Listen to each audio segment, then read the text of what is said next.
हठ योग।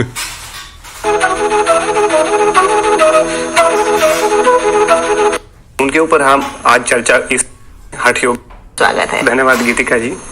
प्रिय विद्यार्थियों, आपका एक बार फिर स्वागत करते हैं हठ योग के इस व्याख्यान में। हठ योग क्या है, हठ योग की क्या उपयोगिता है, हठ योग की क्या सिद्धांत हैं, उनके ऊपर हम आज चर्चा इस व्याख्यान के दौरान करेंगे। तो पहली स्लाइड में हम देखते हैं कि उसमें हम हठ योग का परिचय करेंगे। हठ योग के परिचय में अर्थ एवं परिभाषा को हम परिभाषित करेंगे। हठ योग का काल हम बताएंगे आपको। हठ योग के आदि प्रवक्ता कौन है ये हम आपको बताएंगे। और हठ योग परंपरा यानी कि किस प्रकार की ये परंपरा है, किस तरह की परंपरा के अंतर्गत हठ योग को रखा गया है, इसकी चर्चा हम करते हैं। सबसे पहले अर्थ और परिभाषा को हम डिफाइन करते हैं कि हठ योग का अर्थ क्या है, हठ योग क्या है। प्राय शाब्दिक अर्थ हम इसका देखें तो हठ योग दो शब्दों के मेल से बना है और ठे। और है और ठे से मिलने से इसका है से हकार, हकार अर्थात सूर्य नाड़ी, सूर्य स्वर को परिभाषित करता है, को रिप्रेजेंट करता है। और जो ठे जो शब्द है वो आपका चंद्र स्वर को रिप्रेजेंट करता है।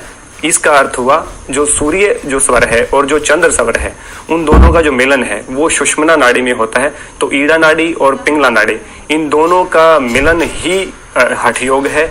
इन दोनों के मिलने से, स्वर के साधने से आपका जो प्राण है वो सुषुम्ना में जाके कुंडलिनी शक्ति को जागृत करके आपके जितने भी षट चक्र होते हैं उनको, उनका भेदन करके, उन सबको खोल के, उन सबको जागृत करके आपको मोक्ष मार्ग तक लेके जाने का जो मार्ग है उसको हम हठ योग कहते हैं। तो हमने जाना कि हठ योग दो शब्दों के मेल से बना है आपको रिप्रेजेंट करता है सूर्य को और ठे रिप्रेजेंट करता है चंद्रमा को। और सूर्य और चंद्रमा के मिलन को ही योग कहते हैं। और वो हमारे शरीर में किस प्रकार मिलते हैं, हमारे शरीर का बायां हिस्सा ईड़ा नाड़ी अर्थात चंद्र स्वर को रिप्रेजेंट करता है। और हमारे जो शरीर का जो दायां हिस्सा है, जो राइट साइड का हमारा जो हिस्सा है वो सूर्य नाड़ी यानी सूर्य स्वर यानी कि उसको, सूर्य को रिप्रेजेंट करता है। इस प्रकार उन दोनों की समानता, उन दोनों की विषमता ही रोग है और उन दोनों की समानता ही हठ योग कहा जाता है। तो किस प्रकार से हम किस प्रकार से आसनों से, किस प्रकार प्राणायाम से, किस प्रकार नादानुसंधान से, किस प्रकार मुद्राओं से, किस प्रकार बंद करने से, किस प्रकार अनेकों जो योगिक की क्रियाएं हैं, किस प्रकार ध्यान करने से, किस प्रकार प्रत्याहार के पालन से, किस प्रकार हम समाधि के पालन से हम योगस्थ हो सकते हैं, समाधिस्थ हो सकते हैं, हठ योग में इस प्रकार की चर्चा बहुत की गई है। तो हठ योग का काल हम जानेंगे कि हठ योग का काल क्या है, कि किस काल में हठ योग हुआ। तो हठ योग आदि सृष्टि के आदि से शुरू हुआ, उसके बाद प्राय ये लुप्त हो गया, प्राय लुप्त प्राय हो गया था। उसके बाद मत्स्येंद्र नाथ के बाद, मत्स्येंद्र नाथ इसके आधुनिक जनक रहे हैं जिन्होंने इस योग परंपरा को आगे बढ़ाया। उसके बाद हम हठ योग के आदि प्रवक्ता जानेंगे कि हठ योग के आदि प्रवक्ता कौन है जिन्होंने सबसे पहले हठ योग को परिभाषित किया, हठ योग को जिन्होंने डिफाइन किया, हठ योग विद्या का जिन्होंने उपदेश सर्वप्रथम किया, वो व्यक्ति कौन है। तो वो स्वयं भगवान शिव यानी आदिनाथ जिसको हम कहते हैं, नाथ परंपरा के जो आदिनाथ हैं, जो सबसे पहले जो नाथ हैं, जिसको शिव भी कहते हैं, आदिनाथ भी जिसको कहते हैं, भगवान शिव भी कहते हैं, योगी शिव भी कहते हैं, आदि अनेकों उनके नाम प्राय प्रचलित हैं। वो हठ योग परंपरा के आदि प्रवक्ता हैं। सबसे पहले जिस प्रकार हम वैदिक योग परंपरा है उसके जो प्रवक्ता हैं स्वयं भगवान हिरण्यगर्भ है, उसके प्रवक्ता हैं, ठीक इसी प्रकार हठ योग के जो आदि प्रवक्ता हैं वो स्वयं भगवान शिव हैं। और उन्होंने ये अपना जो हठ योग का जो ज्ञान है वो संवाद मात्र से अपनी पत्नी पार्वती को दिया। उसके बाद वो ज्ञान उन्होंने मत्स्येंद्र को दिया। मत्स्येंद्र नाथ ने आगे उस परंपरा को प्रचलित किया। उसके बाद हम देखेंगे कि हठ योग परंपरा क्या है, किस प्रकार की ये परंपरा है, क्या इस परंपरा के अंतर्गत किया जाता है, इस बात पे हम गौर करते हैं। तो हठ योग जो परंपरा है प्राय विशुद्ध भारतीय परंपरा की, विशुद्ध भारतीय शैली की परंपरा है, जो कि गुरु शिष्य परंपरा पर आधारित है। गुरु शिष्य को ज्ञान देता है, वो फिर आगे उस ज्ञान को प्रचारित करता है, समाज में उसका लाभान्वित लोगों को करते हैं, लोगों को शिक्षित दीक्षित करते हैं इस विद्या में। उस विद्या को कहते हैं गुरु शिष्य परंपरा। और ये गुरु शिष्य परंपरा नाथ संप्रदाय के आदि काल से ही चलती आ रही है। सबसे पहले शिव ने इसका ज्ञान पार्वती जी को दिया। जब उनको ज्ञान दे रहे तो मत्स्येंद्र नाथ ने इनको सुना, तो मत्स्येंद्र नाथ ने अपने शिष्य जो कि बहुत फेमस हुए हैं गोरखनाथ जी को इनका ज्ञान दिया। गोरखनाथ जी ने गैवीनाथ जी को इनका ज्ञान दिया। गैवीनाथ ने चरपटीनाथ जी को इनका ज्ञान दिया। तो आज पूरे भारत में या पूरे विश्व में जितने भी नाथ संप्रदाय के ऋषि हैं, जितने भी नाथ संप्रदाय के महंत हैं, जितने भी नाथ संप्रदाय के बाबा हैं, वो सभी इस हठ योग परंपरा के अनुयायी हैं और उस हठ योग परंपरा के निर्वहन करने वाले, उसके प्रचारक के तौर पे हम उनको देख रहे हैं। इसलिए हठ योग परंपरा गुरु शिष्य परंपरा है, जो कि विशुद्ध भारतीय शैली की परंपरा है और भारत में हमेशा ही सदियों से ही आदिकाल से ही जो शिक्षा का जो काल रहा है वो गुरु शिष्य परंपरा पर ही आधारित रहा है। लेकिन वर्तमान समय में इस चीजों को इसको हमने एक ग्रंथों के रूप में, जैसे महर्षि पतंजलि जी ने इसको एक ग्रंथ के रूप में एक सूत्र में, योग सूत्र में पिरो के हम सबके सम्मुख प्रस्तुत किया। योगेश्वर श्री कृष्ण ने 700 श्लोकों से अपना गीता में इसको हमारे समक्ष प्रस्तुत किया। स्वामी स्वात्माराम जी ने इसको हमारे सामने हठ प्रदीपिका में प्रस्तुत किया। महर्षि घेरंड ने इसको हमें घेरंड संहिता में परिभाषित किया। शिव संहिता में स्वयं शिव ने इसको परिभाषित किया है। और हम देखेंगे कि शिव संहिता और गोरख शतकम, ये जो ग्रंथ हैं, इनमें इस परंपरा का निर्वहन किया गया है। तो हमारे पास ये सूत्रबद्ध तरीके से हमारे पास ये चीजें आज के दौरान मौजूद हैं। तो प्रमुख रूप से ये जो शिक्षा है वो गुरु शिष्य परंपरा की शिक्षा है। तो इसको इसी तरह से आप सीख सकते हैं, क्योंकि बहुत प्रैक्टिकल चीज है और जो अनुभव करने वाली चीज है, ये केवल थ्योरेटिकल चीज नहीं है कि आप इसको सुने और सुन के ही इसका लाभ आप प्राप्त करें। इसको प्रैक्टिकल के माध्यम से भी आप, प्रैक्टिकल के माध्यम के बगैर आप इसका लाभ प्राप्त नहीं कर सकते। तो इसके लिए नितांत आवश्यकता है कि आप प्रैक्टिकल रहें और प्रैक्टिकल किसी गुरु के सानिध्य में या किसी निर्देशक के निर्देशन में ही पूरी की जा सकती है। तो इसलिए गुरु शिष्य परंपरा, हमने पहली स्लाइड में हठ योग परिचय में उसका अर्थ और परिभाषा पढ़ी, हठ योग का काल हमने जाना, हठ योग के आदि प्रवक्ता कौन है इसकी हमने चर्चा की। उसके बाद हमने हठ योग की परंपरा क्या है उसकी हमने चर्चा की। नेक्स्ट स्लाइड में हम देखते हैं कि आसन क्या है, आसन की परिभाषा क्या है, आसनों के प्रकार क्या हैं और आसनों के प्रकार शिव संहिता के अनुसार क्या हैं, हठ योग प्रदीपिका के अनुसार क्या हैं। आप स्लाइड में देखेंगे, दूसरी स्लाइड में, तो उसमें घेरन संहिता में इस प्रकार से आसनों को परिभाषित किया गया है। आसन की सिद्धि के फल क्या क्या हैं वो भी चीजें इस दूसरी स्लाइड में बताई गई हैं। तो सबसे पहले हम आसन की परिभाषा को जानेंगे, उसके बाद हम आसनों के प्रकार को जानेंगे, उसके बाद हम शिव संहिता के अनुसार आसन क्या है, किस किस आसन की बात शिव संहिता में भगवान शिव ने की है, हठ प्रदीपिका में किस किस आसन की व्याख्या स्वामी स्वात्माराम जी ने की है। इसी प्रकार घेरंड ऋषि ने घेरंड संहिता में किस किस आसन को परिभाषित किया है, किस प्रकार के उनके लाभ हैं, किस प्रकार उन आसन सिद्धि के फल की चर्चा उन्होंने की है, आदि चीजों को हम इस व्याख्यान में बताएंगे। तो सबसे पहले आसन है, आसन की परिभाषा क्या है। आसन की परिभाषा स्थिर सुखम आसनम, महर्षि पतंजलि कहते हैं कि स्थिर पूर्वक आप जिस भी स्थिति में आप हो, बैठे हैं, खड़े हैं, लेटे हुए हैं, वो एक आसन की स्थिति है, उसको हम आसन कहते हैं। और किसी भी प्रकार की जो आकृति है, इसी प्रकार जैसे आसनों के प्रकार हैं, आसनों के प्रकार कई प्रकार से हम ले सकते हैं। जैसे लेट के किए जाने वाले आसन होते हैं, बैठकर किए जाने वाले आसन होते हैं, फॉरवर्ड बेंडिंग के आसन होते हैं, बैक बेंडिंग के आसन होते हैं, बैलेंसिंग के आसन होते हैं, ध्यानात्मक आसन इसमें हम कह सकते हैं, संवर्धनात्मक आसन हम इसमें कह सकते हैं, स्ट्रेचिंग जो पोज जो हमारे होते हैं। तो इस प्रकार से भी हम आसनों के प्रकार को डिफाइन कर सकते हैं। और चूंकि हम यहाँ हठ योग का मुख्य रूप से चर्चा है, तो हठ योग में हम शिव संहिता के अनुसार कौन से आसन है, हठ योग प्रदीपिका के अनुसार कौन से आसन है और घेरन संहिता के अनुसार कौन से आसन की चर्चा हम मुख्य रूप से करेंगे।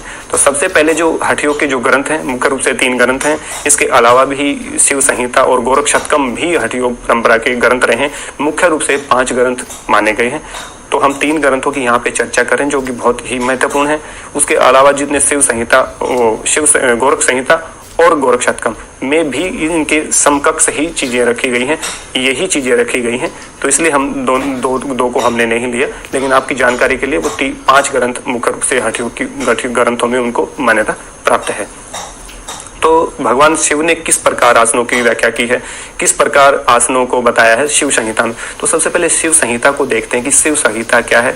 शिव संहिता भगवान शिव के द्वारा लिखी गई रचित शिव संहिता है। उसमें उन्होंने 5 पटलों में, मुख्य रूप से 5 पटल उन्होंने उसमें डिफाइन किए हैं। 5 पटलों में 642 श्लोक उन्होंने बताए हैं। उनमें सारी योग की बात कही है। मुख्य रूप से तंत्र योग, मंत्र योग, लय योग, राजयोग और हठ योग की चर्चा उन्होंने मुख्य रूप से शिव संहिता के अंदर की है। 4 प्रकार के साधकों की उन्होंने बात की है। मृदु आदि जो साधक होते हैं, अधिमात्र जो साधक होते हैं, अधिमात्रम जो साधक होते हैं, मध्यम जो साधक होते हैं, इस प्रकार 4 साधकों की उन्होंने शिव संहिता में चर्चा की है। तो आसनों की जहां हम बात करते हैं तो भगवान शिव ने मुख्य रूप से 4 आसनों को बताया है, केवल 4 आसन। सबसे पहले उन्होंने सिद्धासन को बताया है, उसके बाद उन्होंने पद्मासन को बताया है, उसके बाद उन्होंने उग्रासन। उग्रासन से आप समझेंगे कि उग्रासन नाम का कोई आसन प्रचलित नहीं है हमारे वर्तमान समय में। तो उस उग्रासन का अर्थ है पश्चिमोत्तानासन को ही उन्होंने उग्रासन कहा है। जो विधि हम वहां पे पढ़ते हैं वो सेम जो पश्चिमोत्तानासन की जो विधि है वही विधि उन्होंने वहां पे परिभाषित की है। उसके बाद उन्होंने स्वस्तिक आसन को बताया है। तो इस प्रकार 4 आसनों को महर्षि योगेश्वर कहें या योग के जो आदि जो प्रवक्ता हैं भगवान शिव ने उनको बताया है। तो 4 आसनों को हम देखेंगे तो 4 आसन उन्होंने कहा है कि ये जो चारों आसन हैं ये मुक्ति को देने वाले हैं, ये मोक्ष को प्रदान करने वाले हैं, ये आपकी शक्ति को बढ़ाने वाले हैं, ये आपके सामर्थ्य को बढ़ाने वाले हैं, ये आपको इस भवसागर से पार करने वाले आसन हैं। तो इनका अभ्यास करके आप इस भवसागर से पार हो सकते हैं। इस प्रकार की बात भगवान शिव ने शिव संहिता में आसनों के विषय में की है। उसके बाद हठ योग प्रदीपिका में किन आसनों का वर्णन है। तो हठ योग प्रदीपिका चूंकि स्वामी स्वात्माराम जी ने लिखी है, उन्होंने 4 प्रकार के योग के 4 अंग उन्होंने मुख्य रूप से बताए हैं। सबसे पहला आसन, उसके बाद प्राणायाम, उसके बाद मुद्रा और उसके बाद नादानुसंधान। 4 योग के अंग उन्होंने बताए। जिस प्रकार महर्षि पतंजलि ने 8 अंगों की चर्चा की है योग में, सबसे पहले यम, नियम, आसन, प्राणायाम, प्रत्याहार, धारणा, ध्यान, समाधि। तो इसी प्रकार हठ योग प्रदीपिका में 4 प्रकार के योग की चर्चा है, आसन, प्राणायाम, मुद्रा और नादानुसंधान। तो उसमें आसन को क्या कहा है, कितने प्रकार के आसन स्वामी स्वात्माराम जी ने कहे हैं। तो स्वामी स्वात्माराम जी ने 15 प्रकार के आसनों का वर्णन किया है। तो सबसे पहले 4 आसन तो हम वही देखते हैं, सिद्धासन, पद्मासन, पश्चिमोत्तानासन और स्वस्तिकासन। 4 आसन यही हैं। इसके अलावा भी उन्होंने जो गोमुख आसन है, वीरासन है, कूर्मासन है, उसके बाद कुक्कुट आसन है, उत्तान कूर्मासन है, धनुरासन है, मत्स्येंद्र आसन है, मयूरासन है, शवासन है, सिंहासन है और भद्रासन। ये 15 प्रकार के आसन उन्होंने अपनी हठ प्रदीपिका में बताई है कि इन 15 प्रकार के जो आसनों को आप करते हो तो आपका कितना लाभ होता है, आप किस प्रकार से आपकी शारीरिक, मानसिक और आध्यात्मिक उन्नति होती है, किस प्रकार से आप सारे रोगों से पार हो जाते हो। इस तरह की चर्चा हठ प्रदीपिका में स्वामी स्वात्माराम जी ने की है। इसके बाद हम देखते हैं कि घेरण संहिता। घेरण संहिता में कितने प्रकार के आसनों की चर्चा की। घेरण संहिता क्या है। घेरण संहिता में मुख्य रूप से 7 प्रकार के योग की चर्चा की है। उसमें षटकर्म सबसे पहले बताया है, उसके बाद उन्होंने आसन की बात करी है। तो इस प्रकार उन्होंने 7 प्रकार के साधनों का वर्णन किया है। तो आसन उन्होंने कितने प्रकार के बताए हैं। घेरण संहिता चूंकि नाम से ही आपको विदित पता चलता है कि ये स्वामी महर्षि घेरण द्वारा रचित संहिता है। इसमें उन्होंने 32 प्रकार के आसनों का वर्णन किया है। तो जो सबसे पहले 4 जो आसन शिव संहिता में थे वो भी इसमें हैं, और जो 15 आसन हमने हठ योग प्रदीपिका के जाने वो भी इसके अंदर इंक्लूड हैं। उसके अलावा भी जो आसन है, मुक्तासन है, जैसे वज्रासन है, मृतासन है, गुप्तासन है, मत्स्य आसन है, वृक्षासन है, गुरुड़ासन आपका है, संकट आसन है, मंडूक है, उत्तान मंडूक आसन आपका है, वरंतासन आपका है, और इस प्रकार उष्टासन और भुजंगासन आदि जितने भी आसन आपके हैं वो घेरण संहिता में मुख्य रूप से उनकी चर्चा की है। और उनको बताया कि ये मोक्ष प्रदान करने वाली चीजें हैं। और जिस प्रकार आप आसन से, वो कहते हैं कि आसन से आपके अंदर दृढ़ता आती है, आपका भाव जागृत होता है, और आप किसी भी साधना पद्धति में लीन होने के लिए आपका जो शरीर होता है वो शारीरिक रूप से उसमें उत्तीर्ण होता है, और वो ही आगे जाके आपको मोक्ष प्रदान करने के लिए एलिजिबल, जिसको हम कहते हैं, आपकी योग्यता मिलती है। तो उसके बाद हम देखेंगे कि आसन सिद्धि के फल क्या है। किस आसन हम करें, कोई भी चीज करते हैं तो उसका हम लाभ जानना चाहते हैं कि इसके करने से हमको किस प्रकार के लाभ होंगे, किस प्रकार की विचित्रता हमारे भीतर आएगी, किस प्रकार का परिवर्तन हमारे शरीर में आएगा, तो वो जानते हैं। तो आसन सिद्धि के फल हम जानते हैं। तो आसनेन भवेत दृढ़म, हठ प्रदीपिका में कहा है कि आसन करने से दृढ़ता आती है और दृढ़ता सबसे जरूरी है। महर्षि पतंजलि कहते हैं कि आसन करने से आपके अंदर द्वंद्वों को सहन करने की जो क्षमता होती है वो बढ़ती है। यानी कि आप द्वंद्व, यानी कि भूख प्यास, गर्मी सर्दी, मान अपमान, जय पराजय, लाभ हानि, इस प्रकार के जो हैं सुख दुख, इस प्रकार के जो द्वंद्व हैं वो सहने में आपका शरीर सक्षम होता है, उसको सहने में की शक्ति आपके शरीर में आती है। तो आसन को हमें इसलिए भी करना चाहिए और नित्य प्रति यदि हम आसन करते हैं तो द्वंद्वों को सहने की क्षमता हमारे भीतर आती है। आज हमारे जीवन में नितांत आवश्यकता है द्वंद्वों को सहन करने की। हर प्रकार के माहौल में हम जाते हैं, हर प्रकार के व्यक्ति हमारे से हर प्रतिदिन मिलते हैं, तो वो किसी तरह से हमारे को उद्वेलित कर देते हैं, किसी प्रकार से हमारे को क्रोधित भी कर देते हैं, क्योंकि हम द्वंद्वों को हमने सहन नहीं करना सीखा, द्वंद्वों के ऊपर हमने विजय प्राप्त नहीं की है। हमारे जो द्वंद्व हैं वो बिल्कुल ऊपर आ रखे हैं, कोई भी उनको छेड़कर हमारे द्वंद्वों को ऊपर उभार सकता है। तो उन द्वंद्वों से मुक्त होने के लिए, उन द्वंद्वों को निर्मूल करने के लिए, उन द्वंद्वों को खत्म करने के लिए महर्षि पतंजलि कहते हैं कि आसन करना चाहिए। आसन करने से आपके शरीर में द्वंद्वों को सहने की क्षमता बढ़ती है। तो इसलिए आप आसन करेंगे। हठ प्रदीपिका में स्वामी स्वात्माराम जी कहते हैं कि आसनेन भवेत दृढ़म, आसन करने से आपके शरीर में दृढ़ता आती है। और जो शरीर में दृढ़ता आती है, सारे काम हम शरीर से करते हैं। मोक्ष प्राप्ति का भी जो साधन है, जो आत्मा जो है, आत्मा जो है वो भी इस शरीर में ही वास करती है। तो इस शरीर का बहुत इंपॉर्टेंट रोल हमारे जीवन में होता है। इस प्रकार हम आसन करके दृढ़ता अपने शरीर में लेके आके अपने शरीर को दृढ़ बना के, यानी कि अपने शरीर को मजबूत बनाने का काम जो है आसन से करते हैं। इस प्रकार की बात भी हठ प्रदीपिका में कहेगी। उसके अलावा जो शारीरिक जो बनावट है, जिस प्रकार की संरचना हमारे शरीर की बनती है, उस संरचना को अच्छे से बना सकते हैं। आप किसी तरह से मोटे हैं या किसी कहीं से आपका जो आकृति है, जो आपके शरीर की जो शेप है वो आपकी बेढंगी बनी हुई है, या किसी तरह से आपको विकार आपके शरीर में आ रखा है, तो उसको भी आप आसन से सही कर सकते हैं। आसन करने से आपके जो शरीर की जो बनावट है, जो आपके शरीर की शारीरिक जो संरचना है वो एक बहुत अच्छी बनती है। एक अच्छे कलेवर में आप होते हो तो किसी भी प्रकार की अपने शरीर में परिवर्तन आप कर सकते हो। वो आसन से आपके अंदर दृढ़ता आती है, आसन से आपके अंदर द्वंद्वों को सहन करने की क्षमता आपकी बढ़ती है। तो आप एक अलग सा जीवन आपका हो जाता है, बिल्कुल बहुत सारे लाभ आपको प्राप्त होते हैं। तो वो कब होते हैं? जब आप आसन को करते हैं। तो निरंतर और आसन को करने के महर्षि पतंजलि ने कहा कि उसके किस प्रकार से आसनों को करना चाहिए, उसमें नियम क्या है, उसका प्रिंसिपल्स क्या है। तो उन्होंने सबसे पहले कहा था दीर्घकाल। दीर्घकाल का अर्थ ये नहीं कि मैंने 3 साल किया तो बहुत लंबा समय हो गया, तो 3 साल में मेरे को सारे लाभ प्राप्त हो जाने चाहिए। दीर्घकाल का अर्थ है जीवन पर्यंत, जब तक हमारा जीवन रहता है तब तक हम उस आसन को करते रहें, तब हमारे को लाभ प्राप्त होगा। उसके बाद उन्होंने कहा निरंतरता, यानी कि कंटिन्यूटी जरूरी है। अब जब कंटिन्यूटी नहीं होगी, आज आपने आज किया, 2 दिन बाद आप कर रहे हैं, फिर सप्ताह के बाद आप कर रहे हैं, आज संडे की छुट्टी आपने की, आज बकरीद की छुट्टी आपने कर ली, कल दिवाली की छुट्टी आप कर रहे हो, परसों होली की छुट्टी आप कर रहे हो। तो इस प्रकार से निरंतरता यदि हमारे जीवन में नहीं रहती योग में, आसन में, तो उसका जो असली जो लाभ है, जो सही जो उसका लाभ है, वो जो अच्छा जो फल है उसका हम प्राप्त नहीं कर पाते। इसलिए निरंतरता उसमें सबसे जरूरी है। सेवा, श्रद्धा भाव, उसके अंदर आस्था और बहुत जरूरी है। जब तक आपके अंदर उसके अंदर आपकी आस्था ही नहीं होगी तो आप उसको सही से नहीं कर पाएंगे। तो इस प्रकार से जो प्रिंसिपल्स हैं, इस प्रकार से आप आसनों को कर सकते हैं। तो इस प्रकार हमें आसन करने चाहिए, और आसन जैसे आप करते हो तो आपके शरीर में दृढ़ता भी आएगी और आपके शरीर में द्वंद्वों को सहन करने की क्षमता भी बढ़ेगी। तो ये आसन सिद्धि के फल की चर्चा हमने की। तो इसके बाद हम नेक्स्ट स्लाइड में देखते हैं प्राणायाम। प्राणायाम क्या है, उसकी परिभाषा क्या है, अर्थ क्या है, प्राणायाम के प्रकार क्या क्या है, शिव संहिता के अनुसार क्या है, हठ प्रदीपिका के अनुसार क्या है, किरण संहिता के अनुसार क्या है, और जो प्राणायाम की सिद्धि के जो फल है वो क्या क्या है, उसकी चर्चा हम इस व्याख्यान में कर रहे हैं। तो प्राणायाम का सबसे पहले शाब्दिक अर्थ जो हम देखें, शाब्दिक अर्थ जो देखेंगे वो श्वास प्रश्वास की गति को विच्छेद करना ही प्राणायाम है। और प्राण का मतलब प्राण, जो हमारी जो जीवन दायनी जो शक्ति है जिसको हम प्राण बोलते हैं, और आयाम का अर्थ है उसका विस्तार कर देना, उसको विस्तृत रूप दे देना ही प्राणायाम कहलाता है।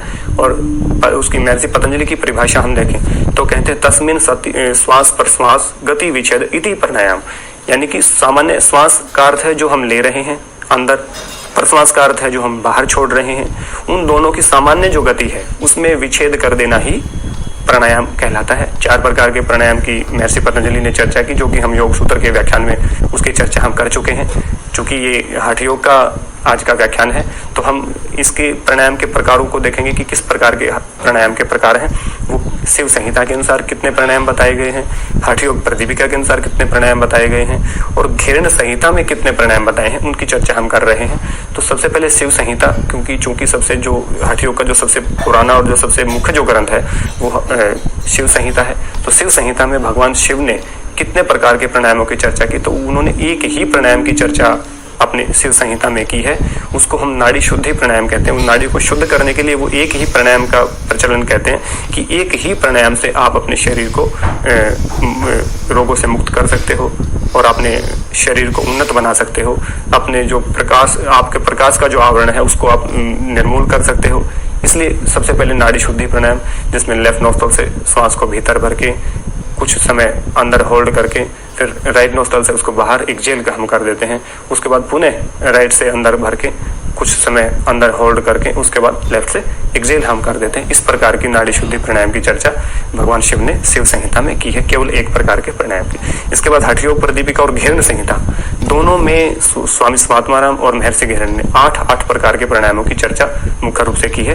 तो सबसे पहले हठ योग प्रदीपिका में देखते हैं कि हठ योग प्रदीपिका में कितने कौन कौन से प्राणायामों की चर्चा की है। तो सबसे पहले सूर्य भेदन, उज्जयी, शीतकारी, शीतली, भस्त्रिका, भ्रामरी, मूर्छा तथा प्लाविनी, इस प्रकार 8 प्राणायामों की चर्चा इन्होंने की है। उसके बाद घेरण संहिता में सहित कुंभक, सूर्य भेदन, उज्जयी, शीतली, भस्त्रिका, भ्रामरी, मूर्छा और केवली, ये 8 प्राणायाम उसमें मुख्य रूप से चर्चित हैं, चर्चा उन्होंने की है।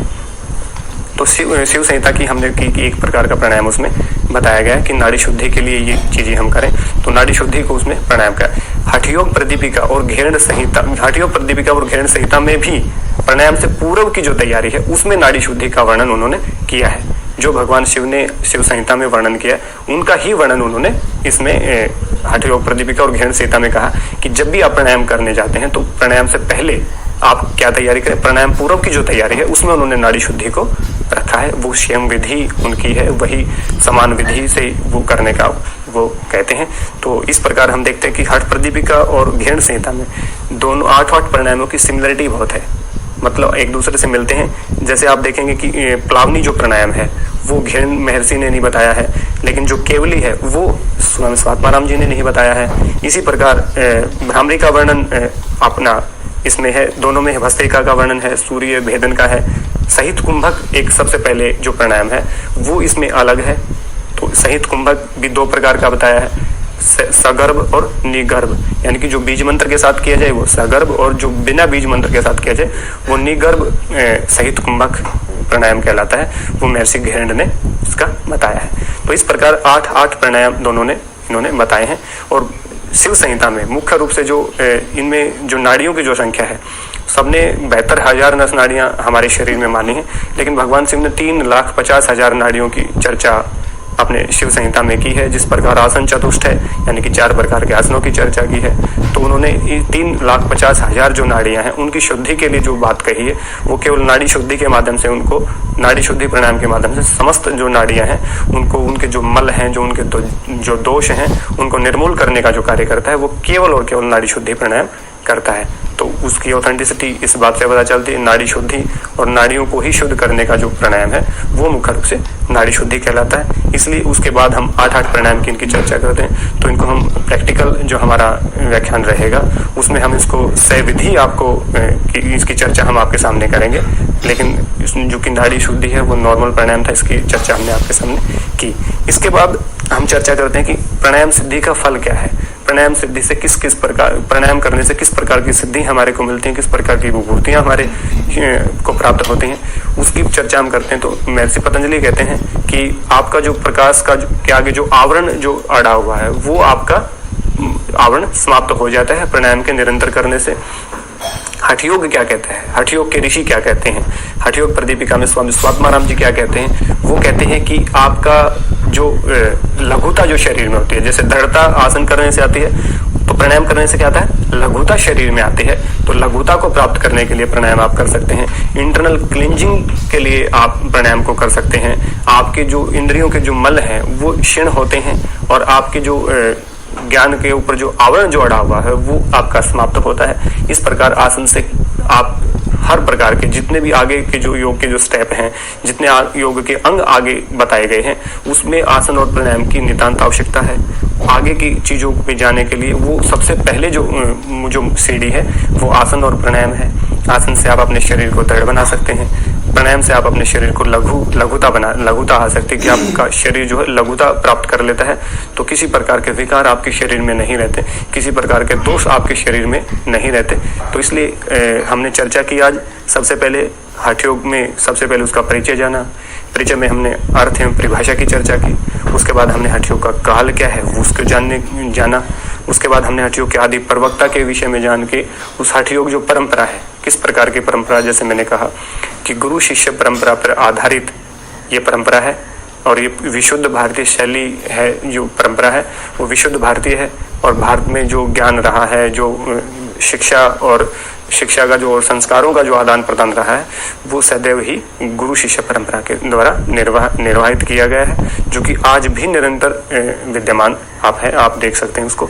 उसके बाद हमने आसन को देखा कि आसन की परिभाषा क्या है, महर्षि पतंजलि ने आसन को किस प्रकार परिभाषित किया है, हठ योग में किस प्रकार आसन को परिभाषित किया है, किस प्रकार के आसनों की चर्चा शिव संहिता में की गई है, किस प्रकार के आसनों की चर्चा हठ प्रदीपिका में की गई है, किस प्रकार के आसनों की चर्चा घिरण संहिता में की गई है, आदि की चर्चा हमने इस व्याख्यान में की।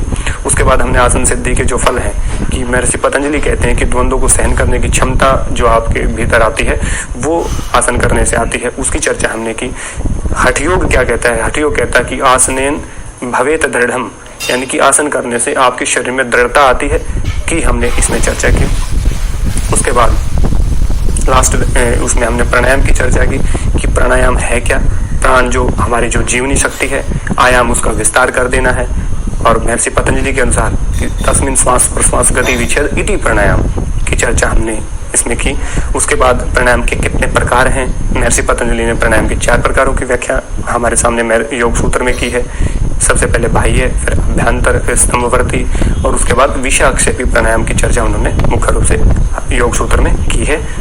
उसके बाद शिव संहिता में किस प्रकार के प्राणायाम की चर्चा है। शिव संहिता जो चूंकि 3,50,000 नस नाड़ियों को हमारे शरीर में विद्यमानता मानती है, उन्होंने की कि नाड़ी शुद्धि के माध्यम से उन 3,50,000 जो नाड़ियां हैं उनको शुद्ध किया जा सकता है। उनमें भी मुख्य रूप से उन्होंने ईड़ा, पिंगला और सुषुम्ना को मुख्य रूप से माना है। और जब भी हम नाड़ी शुद्धि करते हैं तो ईड़ा से लेकर पिंगला पे छोड़ते हैं, पिंगला से लेकर ईड़ा से हम नाड़ी से हम छोड़ते हैं, यानी कि लेफ्ट नोस्ट्रल से लेकर राइट से छोड़ते हैं, राइट से लेकर लेफ्ट से हम छोड़ते हैं। तो उससे ईड़ा और पिंगला सुषुम्ना में प्रविष्ट हो जाते हैं, जो कि आपकी शक्तियों को उजागर करती हैं, आपकी शक्तियों को उन्नत बनाने का कार्य करती हैं। उसके बाद हमने जाना कि हठ योग प्रदीपिका में 8 प्रकार के प्राणायामों की चर्चा है। उसके बाद घिरण संहिता में भी 8 प्रकार के प्राणायामों की चर्चा मुख्य रूप से की है। इनके बहुत सारे प्राणायाम आपस में सिमिलर हैं, बहुत सारी समानताएं इनके भीतर मौजूद हैं। और उसके बाद हमने प्राणायाम सिद्धि का फल जाना कि प्राणायाम से, जैसे कहते हैं कि महर्षि पतंजलि, आपके ज्ञान के ऊपर जो आवरण जो है वो सर्वथा हट जाता है और आप प्रत्याहार में परिणत हो जाते हैं। आप की जो बुद्धि है वो सूक्ष्म से सूक्ष्म विषय को भी ग्रहण करने के योग्य हो जाती है। इस प्रकार की चर्चा हमने की। उसके बाद हमने जाना कि हठ योग में कहते हैं कि लघुता शरीर में आती है। जिस प्रकार आसन करने से दृढ़ता आती है, उसी प्रकार प्राणायाम करने से लघुता हमारे शरीर को प्राप्त होती है। इस प्रकार की चर्चा हमने इस व्याख्यान में की। और चूंकि हम योग जो है वो प्रैक्टिकल सब्जेक्ट है, पूरा प्रैक्टिकल के बगैर प्रैक्टिकल में आप उसको अच्छे से समझ पाते हैं और उसके भाव भंगिमा को अच्छे से जान पाते हैं। इसलिए हम इसका आपके पास आगे प्रैक्टिकल व्याख्यान भी आपका इसमें रखेंगे, प्रैक्टिकल सेशन भी आपको बताएंगे। इन सारे प्राणायामों को, आसनों को हम आपको करके भी दिखाएंगे। इस व्याख्यान में इतना ही। अगले व्याख्यान के लिए हमें आप इजाजत दें। अगले व्याख्यान में हठ योग की जो चीजें हैं, जिसमें हम मुख्य रूप से सच कर्म की चर्चा करेंगे, मुख्य रूप से बंध की चर्चा हम करेंगे, उनको हम आगे लेके आएंगे। तब तक के लिए इजाजत, नमस्ते।